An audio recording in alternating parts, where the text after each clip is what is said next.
In my 20s, I went off the rails a little bit. I just graduated from college, but the corporate life didn't call to me immediately. I was young, free, and wanted to keep living the good life as long as possible.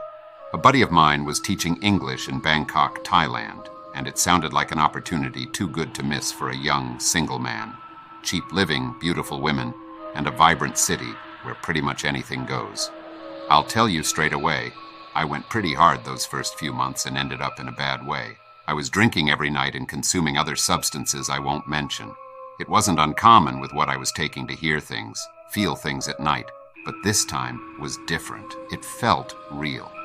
It all started on one typical night when I'd been out drinking the local 50-cent Angkor beer, among other things. The city was alive with the hum of motorbikes and the chatter of street vendors. It had been a great night of drinks and laughs, so I was feeling pretty buzzed by the time I staggered back to my cheap guest house. The place was nothing special, peeling wallpaper, a persistent damp smell, and an old, creaky bed. But it was affordable, and that was all I cared about. As usual, I spent some time in the bathroom, trying to alleviate my symptoms before I settled down on the creaking old bed. The room always gave me the creeps. I assumed it was the damp smell and flaking wallpaper giving it a nasty vibe, so I never dwelt on it too long. As I lay motionless in the cold darkness, the whir of the fan was the only noise breaking the silence. Suddenly, I felt a nudge from beneath me. The mattress moved, again. A chill ran down my spine, freezing me in place, an overwhelming sense of isolation and fear gripping me. Terrified and with the alcohol overwhelming me, I passed out. I checked under the bed in the morning to find nothing there, not a trace of anything. I had to assume I'd imagined it. The next night followed the same routine, finishing work and drinking as much as I could. Buzzed, I followed my usual pattern of heading home around midnight and getting into bed. The same thing happened. A couple of nudges from below the mattress. This time, I leaned over with the purpose of getting out of bed. Looking towards the floor beneath where I lay, I saw the tips of someone's fingers being quickly withdrawn under the bed.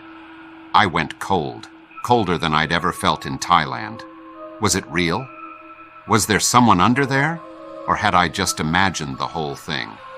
Too afraid to even look under the bed in my drunken state, I clutched my keys and once again drifted off into a stupor. In the morning, I looked underneath the bed again. This time, what I found sent shivers throughout my body. There was nothing there, but the dust that had collected under the bed had clearly been disturbed by a human-like shape. The thing was, it had only lightly been disturbed. If anything had been under there, it was light. Too light to be a fully grown human. The next day, I took a different approach. I decided to stay sober for once, to make sure it wasn't just my imagination. I didn't drink a single beer that night and went home early.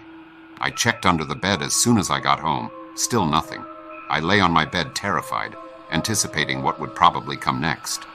Sure enough, around midnight, the same nudges poked my mattress. This time, I was ready. I looked down, and a hand appeared. It was frail, old, with liver spots covering it, clawing out into the darkness of my room like it was trying to reach something or someone. Terrified but full of adrenaline, I threw my head down aggressively while shining the torch on my phone to see who was under there. To my horror, the face of an elderly Thai woman stared back at me. She had a look of complete terror, her eyes wide open and piercing into mine. Her face had a look of utter shock, with a mouth of blackened teeth wide open. She was still, and even with a bright torchlight shone in her face, she wasn't moving a muscle. My stomach churned and I wanted to vomit in that second. I thrust myself up and made for the door as quickly as I could. I went and banged on the door of the guest house owner.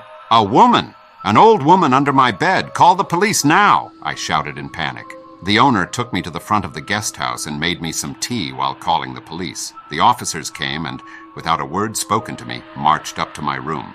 I could hear them dragging the bed out of the way, a sudden crack of wood sounding like they were tearing the walls apart. They came back a few moments later looking stunned, shocked, as if they had also seen something truly frightening. "Come with me," one of them suddenly stated in English. They took me and the guest house owner to a nearby police station and sat me down. The man speaking English sat down and asked me how long I had been staying there. I told him about 2 months, showing him some copies of my passport and visa on my phone. He looked relieved and began to outline what they had found. "Under your bed, we found nothing. but there was a smell, a bad one, so we broke open the wooden floorboard. Underneath we found the body of a woman, but she has been there for some time. There was a tie around her neck, and she'd clearly been strangled.